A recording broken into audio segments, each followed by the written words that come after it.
If you love true crime podcasts, then you'll love the TV shows based on those podcasts. And NBC's brand new limited series, The Thing About Pam, which premiered this week, is the latest in a string of shows adapted from popular audio-centric sagas. Audrey, tell us a little bit more about this new series. Audio-centric sagas has such a nice ring to it, by the way. Bravo on your writing. Sure. So the thing about Pam is, like David mentioned, a 6-episode limited series on NBC inspired by a 2019 Dateline podcast that I was obsessed with. This was like my train listen to The Office every day for like a month. And it was so off the wall bananas. One of those like, you can't believe it's true stories. So now we have it in TV form. It's really, the TV version is a tongue-in-cheek look at this really crazy story about murder, greed, deception. And there were also like 5 Dateline episodes about it as well. So it is a gripping tale. So it tells the true story of how Pam Hupp, who's played by Renee Zellweger in her first TV role, as you can see in this key art, somewhat unrecognizable. And Pam Hupp allegedly got away with this 2011 murder of her best friend until she didn't get away with it. In July 2021, she was charged in Betsy's killing, and she's always denied her involvement in the murder of her friend, but she remains in prison today. The interesting thing about this show, so like I said, I've listened to the podcast, I've watched the show. It's not like many true crime series in both like tone and execution. It's really campy, which I wasn't totally expecting, which I enjoy a lot, and it is surprising. And it's really not shy about taking a look at how this case was mishandled in the criminal investigation that sent an innocent man to jail for several years. You'll see like the police really treat it like an open and shut case. They're like, oh, the husband did it, obviously. Because usually the husband does do it, as we all know, if anyone who is a fan of true crime. Unfortunately, that is often the case. But to the point where, like in the show, they're like, "Oh, like, did you hear his phone call? That was so over the top. Like, did you see any blood? No, go find some. There has to be blood." Like, just totally assumed it was him. Meanwhile, this best friend who allegedly did it just kind of nailed his coffin shut, so to speak. The other really cool thing about this is that Keith Morrison, who you all know and love, his amazing voice from Dateline, he narrated the podcast, and he also is the narrator of this show, which is very cool, I think. So he kind of like leads you along this journey and like fills in the gaps with his Keith Morrison booming voice. So he's like very involved in this. I mentioned there were 5 other Dateline specials, which he also handled. So he is really the authority on this story, and love that like NBC brought him in to kind of play that role. The other interesting thing is the prosthetics. So you can see Renee kind of looks a little bit different. She wore a fat suit and has a lot of prosthetics on her face. And the whole process every day took 4 hours and 30 minutes to like transform her for this. So like really dedicated. Yeah, for filming. So she really wanted this to be like as accurate as possible, and for this woman to come across as like your friendly neighbor and someone who's like recognizable. I would have slept in my prosthetics. Right? You just came to set the next day. Just rolled right out of bed, like messed up face. Roll out of my fat suit and just go. Yeah.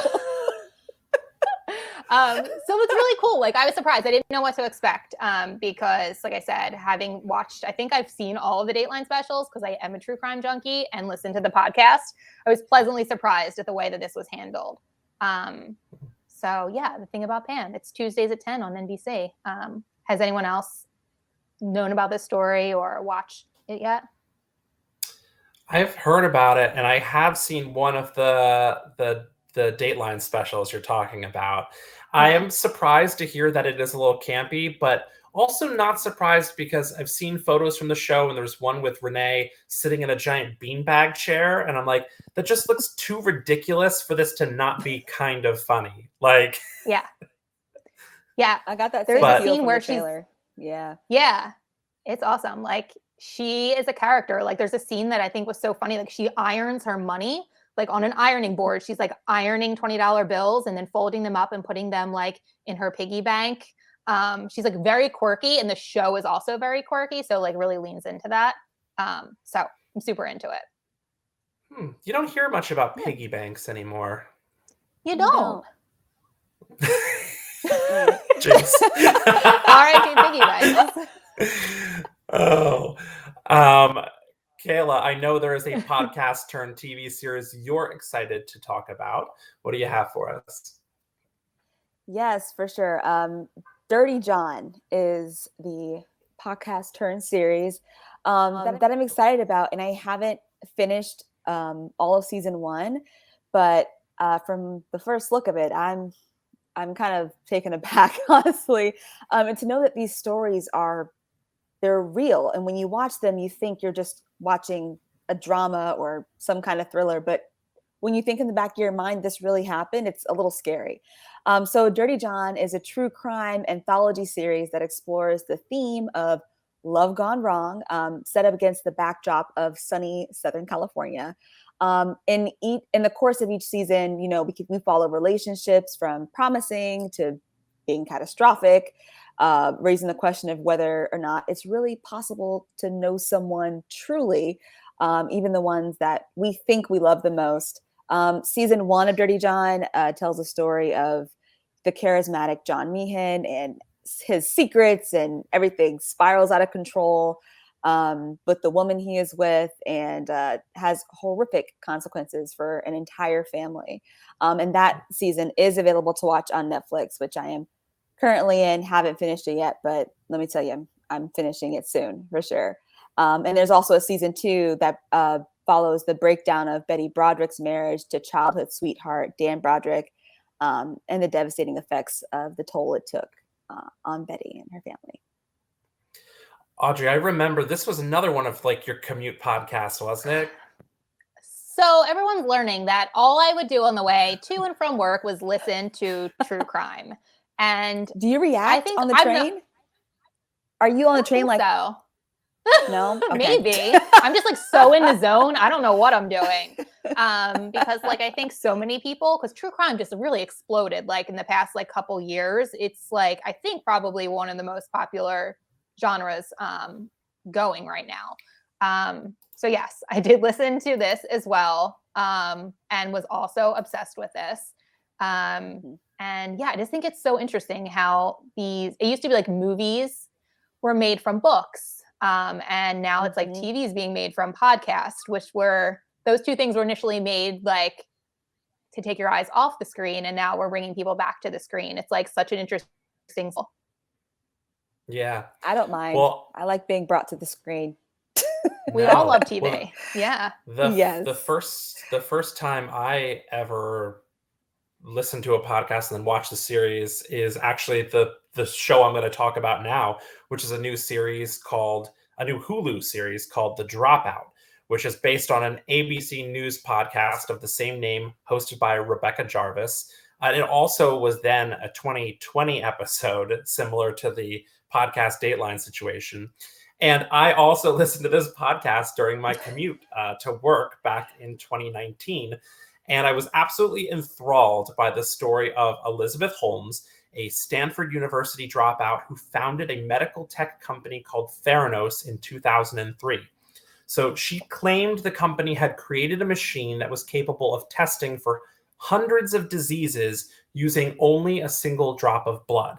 Of course, if something sounds too good to be true, it probably is, and you will not believe the twists and turns this story takes, and the kind of people who were duped, government officials, scholars, really smart people who dumped millions and millions of dollars into this project while experts were saying, this isn't possible. You can't do this. So the Hulu limited series, which premiered last week, was created by New Girl showrunner Elizabeth Merriweather and is directed in part by one of Audrey's favorites, Michael Showalter of Wet Hot American Summer fame. And Amanda Seyfried stars as Elizabeth Holmes, and everyone who's familiar with this story just couldn't wait to see how she would handle Holmes' infamous baritone voice. and let's say she does not disappoint. Audrey, Kayla, I know you've both watched a few episodes. Do you have any thoughts on this one? Yes, I have No worries. lots of thoughts. So I also listen to the podcast, and David and I would like go into work and compare notes and talk about it because it was super hot at the time when offices were a thing. So I've also watched the first 3 episodes, and she's great. Crazy. Isn't she There's a amazing? teaser. Amazing. There was a teaser clip I saw where she was like working on the voice, like to get it right, because it kind of does evolve. It's not so drastic. And then like as things go Right. on and get more intense, like her voice gets more intense, I guess. And Amanda does a great job. And just that scene where like they're testing it and they're like, it's not working right. And then they pull a result from like elsewhere and dupe everybody. It's like, oh, so bad. I'm like, oh no, they're going to do it. And they did it. My goodness. Yeah. Bananas. It's insane. Yeah, it really does it is. And it really kind of, I mean, obviously the podcast, like you were like, I can't believe they did this, but something about seeing the moving pictures and seeing them doing it, even though it's not the real people, really underscores just what an awful thing they actually did. I don't know how to explain it. It's something about seeing it versus hearing about it that just is like, what terrible how people. did this happen? There's a documentary too on this story as well. Yeah, Out for Blood, I think it's called on HBO Max. Yes, I think that's what it's called. And Audrey and I both watched that too, and I think that wasn't nearly as good as the podcast. It left out so much. Yeah, right.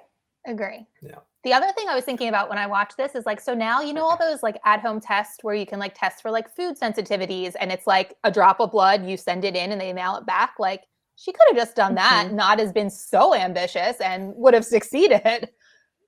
Yeah. Right. Got too greedy. Just a drop of blood. There's something about the way she says blood. Oh my God, so funny. If that doesn't quench your thirst for murder mysteries and crooked con artists, Audrey has created a highly curated collection for all of you true crime buffs out there. Audrey, tell us more about it. Sure thing. So as I mentioned, true crime is just really super popular right now. So we are giving the people what they want with this true crime destination. So you'll see a lot of the shows that we talked about are featured up in this top area. This will change all the time. We'll see new stuff in there whenever it comes out. Peacock is actually really getting into the true crime game. They have dubbed True Crime Tuesdays on their end. So every Tuesday on Peacock, you can get at least a new episode of something. Snapped, I'll say, like is always coming out with new episodes. So you'll always have that to look forward to. And then any new original that they have coming out. Obviously, Joe versus Carol is the big one right now. So then going down from there, we'll have from all different networks, the most popular true crime. So if you're not really sure what you want to watch, but you want to see what everyone's watching, that is there for you.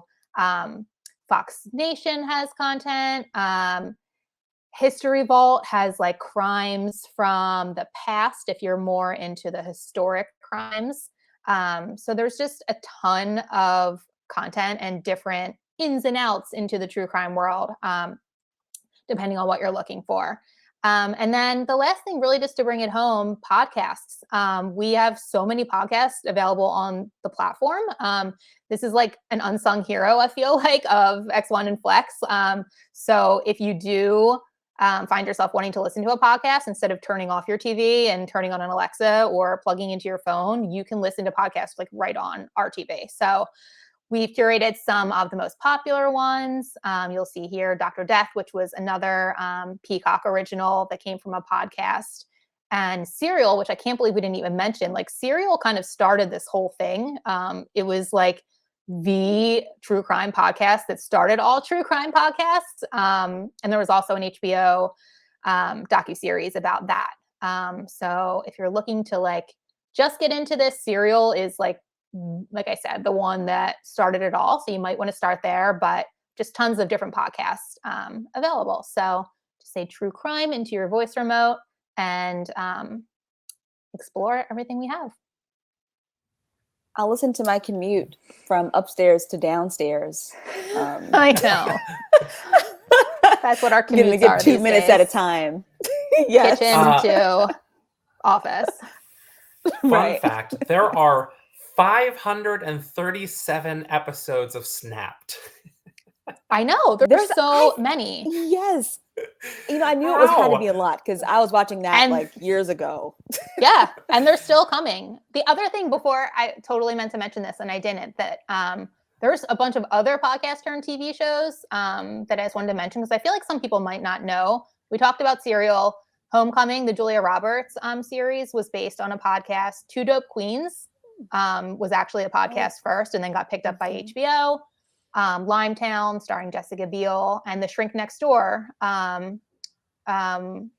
with Will Ferrell and Paul Rudd, and Bezos and Marrow on Showtime as well. So there's a ton of podcasts that range from true crime to drama and all different things. So lots to explore there. We should start a podcast and then we'll get picked up by HBO or Showtime. Yeah. There you go. We'll do a podcast version of this show that will then be picked up as a show.